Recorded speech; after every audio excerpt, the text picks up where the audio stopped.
مال کی تحقیق ہے.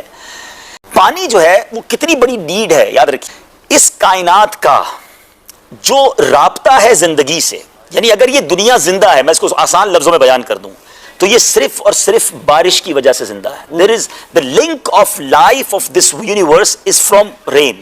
بارش سے یہ کائنات چل رہی ہے. آپ ذرا غور کیجئے گا کیوں. میں اس کو پروف کرتا ہوں. سب سے پہلے یہ سمجھیے کہ انسانی باڈی کے لیے پانی ضروری کتنا ہے اور اس کی نیڈ کتنی ہے. آپ کو پتا ہے ہمارے جتنا بھی وزن ہے، اگر کسی کا 100 کلو وزن ہے تو 70 کلو اس کے جسم میں لکوڈ ہے، 70 کلو پانی ہے. دوسرے لفظوں میں چاہے وہ خون کی شکل میں چاہے وہ پانی کی شکل میں، یعنی 70% آف our باڈی جو ویٹ ہے وہ پانی میں، باقی چیزیں دوسری ہیں. تو آپ ذرا غور کیجئے کہ جیسے ہی یہ لیول کم ہوتا ہے نا، چاہے وہ ایک دن کا بچہ ہو وہ رونا شروع کر دے گا اس کو، کیونکہ وہ کہہ تو نہیں سکتا پیاس لگی ہے. اگر 7.5 ارب لوگ اس کائنات میں ہیں اور سب کو اپنی باڈی کا وہ ریشیو مینٹین کرنے کے لیے پانی کتنا ریکوائرڈ ہوگا؟ اللہ سب کو پانی پہنچا رہا ہے. 7 ارب لوگوں میں کوئی ایسا نہیں ہے جس تک پانی نہیں پہنچتا. پانی نہیں پہنچے گا تو وہ پیاسا مر جائے گا. نمبر 1. اور صرف انسان کو پانی نہیں چاہیے، کائنات میں جتنے جانور ہیں، جتنے پرندے ہیں، جتنے درخت ہیں، آپ اگر حساب کریں نا کہ required of water in universe, روزانہ دنیا کو کتنا پانی چاہیے چلنے کے لیے. اب اس پانی کو اگر یہ پانی قیمت سے ہوتا تو غریب تو پیاسے مر جاتے.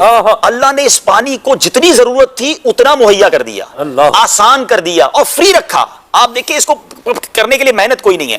اب آئیے یہ پانی ملتا کیسے ہم کو؟ ہم اور آپ تو روزانہ پانی پی رہے ہیں. سمجھیے ذرا، پانی کا دنیا میں آنے کا ایک ہی راستہ ہے، یہ یاد رکھیے گا، یہ صرف بارش ہے. ہاں یہ جتنی نہریں چل رہی ہیں نا جو ہم پانی پی رہے ہیں، جتنے کنویں ہیں، بیسیکلی اس کی سٹارٹ بارش سے ہے. اب ذرا سمجھیے اللہ کی قدرت کا نظام دیکھیں. اللہ سمندر دنیا میں 67% پانی ہے آلموسٹ، لیکن وہ پانی پینے کے لائق نہیں ہے. 33% جو خشکی ہے ان سب کو پانی چاہیے. اللہ کی شان دیکھیں، مگر اللہ نے 67% کائنات میں پانی رکھا، وہ پینے کے لائق نہیں ہے.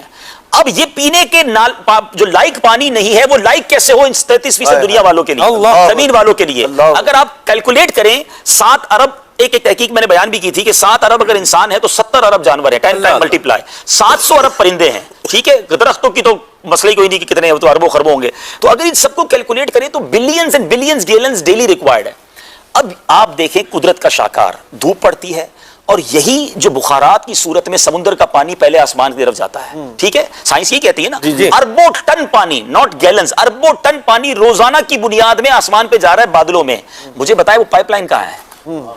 یہ کس موٹر کے ذریعے اوپر جا رہا ہے اور کون سا پائپ ہے جو اس کو اوپر لے کر جا رہا ہے؟ کون سا نظام ہے جو نظر نہیں آ رہا لیکن ڈیلی بیسس پہ ہو رہا ہے؟ ٹھیک ہے جناب، پہنچ گیا اوپر. آپ سب نے جہاز میں سفر کیا ہے، میری تو آدھی زندگی اسی میں گزر گئی ہے. اب میں جب بھی جہاز میرا بادلوں کو کراس کرتا تو میں کدھر وہ ٹینکی جس میں پانی پڑا ہوا ہے کہاں محفوظ ہو رہا ہے؟ کون سی ٹینکی ہے؟ جہاز 1 سیکنڈ میں بادلوں کو کراس کر جاتا ہے، نظر کوئی نہیں دیکھ سکتا کہ وہ اربوں ٹن، تھوڑا بہت پانی نہیں ہے.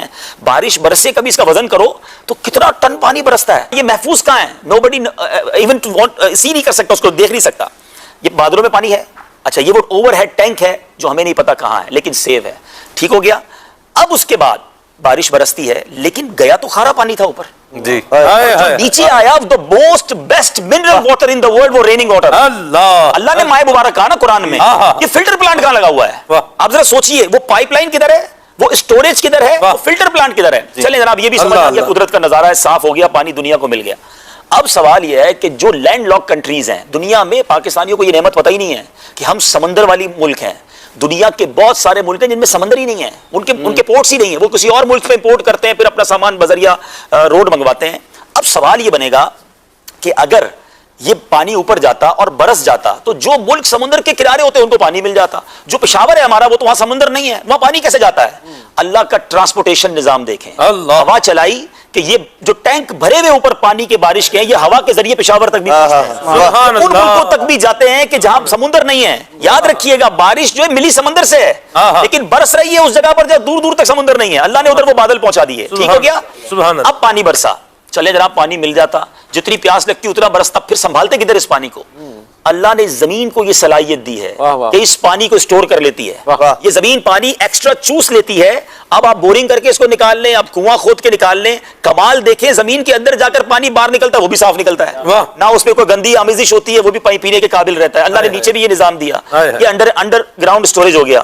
اچھا جناب اب ہمارے فریج میں ہم کیا کرتے ہیں؟ پانی ایکسٹرا ہوتا ہے تو ہم ٹھنڈے برف جما لیتے ہیں.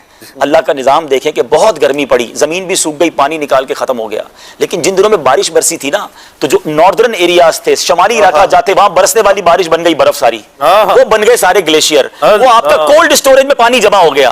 جیسی گرمی پڑی, دنیا کی نیڈ بڑی, لوگوں کی پیاس بڑی, اس برف نے پگھلنا شروع کر دی, اور وہاں سے ندیوں کا نظام شروع ہوا. وہ گلیشیئر پگھلتے ہیں تو پورے دنیا کو پانی ملنا شروع ہو جاتا ہے. یعنی جب نیڈ بڑھتی ہے تو اسٹوریج پہلے ہو جاتی ہے. سردیوں میں پانی اسٹور ہو رہا ہوتا ہے, گرمیوں میں آپ کو سپلائی ہو رہا ہوتا ہے. 7.5 ارب لوگوں کو روزانہ رب پانی پلا رہا ہے, جتنا چاہیے اتنا پلا رہا ہے, بغیر کسی قیمت کے پلا رہا ہے. ہر پیاس پر, ہر گلاس پر پیتے وقت کہو فبأي آلاء ربكما تكذبان. ڈیمانڈ سے زیادہ سپلائی. آپ سپلائی دیکھیں اور سپلائی کا نظام دیکھیں, یہ کیسا خودکار نظام ہے. تو کائنات کو بنے ہوئے لاکھوں سال لوگ بتاتے ہو گئے ہیں, مگر کبھی ایسا نہیں ہوا کہ جناب پانی ختم ہو گیا ہو اور لوگ کروڑوں کی تعداد میں مر جائیں. لیکن یہ اگر بارش رک جائے, اب اس کی نیڈ سمجھیے کہ دنیا کا لائف کا اگر کنیکٹیوٹی ہے وہ بارش. حدیث پاک میں قیامت قائم ہونے سے پہلے کی ایک نشانی بتائی گئی ہے جس کا تعلق دریائے فرات سے ہے. دریائے فرات ایک بڑا تاریخی دریا ہے, اور یہ دریا ایک روایت کے مطابق جنت سے جاری ہوتا ہے. یہ وہ تاریخی نہر ہے کہ جس کو آخری نبی علیہ الصلوۃ والسلام نے معراج کی رات دیکھا, اور حدیث مبارکہ میں ہے کہ معراج کی رات پیارے آقا علیہ الصلوۃ والسلام کو سدرۃ المنتہا لے جایا گیا. وہاں 4 نہریں تھیں, 2 ظاہر اور 2 پوشیدہ. میں نے جبرائیل سے پوچھا کہ یہ نہریں کیسی ہیں, تو انہوں نے کہا کہ جو 2 پوشیدہ ہیں وہ جنت کی نہریں ہیں, اور جو 2 نہریں ظاہر ہیں وہ نیل اور فرات ہیں. سبحان اللہ. دریائے نیل اور دریائے فرات جو ہے یہ گویا سدرۃ المنتہا سے جاری ہوتے ہیں. امیر المومنین حضرت سیدنا عمر فاروق رضی اللہ تعالیٰ عنہ فرماتے ہیں, اگر دریائے فرات کے کنارے ایک بکری کا بچہ بھی مر جائے تو مجھے اس بات کا خوف ہے کہ کہیں مجھ سے اس بارے میں بروز قیامت سوال نہ کیا جائے. بہرحال اس دریائے فرات کے کنارے میدان کربلا میں نواسہ رسول جگر گوشہ بطول حضرت امام حسین رضی اللہ تعالیٰ عنہ کو شہید کیا گیا تھا. اس دریا کا تذکرہ کئی احادیث میں آیا ہے. فرات کا نام قدیم فارسی کے لفظ افراتو سے نکلا ہے, اور چند ماہرین کا کہنا ہے کہ فرات کا لفظ کرد زبان سے نکلا. نبی پاک علیہ الصلوۃ والسلام نے فرمایا کہ قیامت قائم نہ ہوگی حتیٰ کہ فرات سونے کے پہاڑ سے کھل جائے گا, اس پر لوگ آپس میں جنگ کریں گے. یعنی فرات کا پانی خشک ہو جائے گا اور اس کی تہ میں سونا چاندی کا خزانہ ظاہر ہو جائے گا, اور اس سونے کو حاصل کرنے کے لیے, اس کا مالک بننے کے لیے سلطنتیں جنگ کریں گی, عوام لڑیں گے. یعنی سیدھے الفاظ میں کہا جائے تو وہ سونا کیا ہوگا, جنگ و جدال کی جڑ اور ہلاکت کا سبب ہوگا. اس لڑائی کے نتیجے میں پیارے آقا علیہ الصلوۃ والسلام نے فرمایا ہر 100 میں سے 99 آدمی, جی ہاں 99 لوگ قتل ہو جائیں گے. اٹ مینز 99% لوگ جو اس لڑائی میں ہوں گے وہ مارے جائیں گے. ہر شخص یہی کہے گا کہ شاید میں ہی وہ ہوں جو نجات پا جائے. اس لڑائی جھگڑے سے بچنے کا طریقہ نبی پاک علیہ الصلوۃ والسلام نے ہمیں یہ بتایا کہ قریب ہے کہ فرات سونے کے خزانے سے کھل جائے تو جو وہاں حاضر ہو وہ اس میں سے کچھ نہ لے, یعنی اس سونے چاندی سے دور بھاگے, وہاں ٹھہرے بھی نہیں, کیونکہ اس پر بڑی لڑائی اور عام قتل و غارت گری ہوگی. نیز اس خزانے کے لینے سے عذاب الہی نازل ہوگا, بلائیں آئیں گی. یہ مال, یہ سونا, یہ چاندی خزانہ قارونی کی طرح منحوس ہوگا اور اس سے نفع لینا درست نہ ہوگا. حدیث پاک میں آتا ہے کہ رسول اللہ صلی اللہ تعالی علیہ وسلم نے فرمایا اس کی قسم جس کے قبضے میں میری جان ہے کہ دنیا ختم نہ ہوگی حتیٰ کہ ایک آدمی قبر پر گزرے گا تو وہ وہاں لوٹے گا اور کہے گا کہ ہائے کاش اس قبر والے کی جگہ میں ہوتا. یعنی اس وقت دنیا میں فتنے اور آفتیں بلائیں اس قدر ہوں گی کہ لوگ زندگی پر موت کو ترجیح دیں گے اور قبر کو دیکھ کر تمنا کریں گے کہ اس قبر میں ہم دفن ہو چکے ہوتے. یعنی دریائے فرات یہ کوئی عام دریا نہیں ہے ناظرین, بلکہ دریائے فرات جنتی دریا ہے اور قرب قیامت میں سے دنیا سے اٹھا لیا جائے. ہم بس اللہ تبارک و تعالیٰ کی پناہ مانگتے ہیں کہ اللہ پاک ان فطروں سے ہمیں بچائے, دین اسلام پر استقامت عطا فرمائے, اور جب موت کا وقت آ جائے تو رب کریم ہمیں ایمان پر ہی موت عطا فرمائے.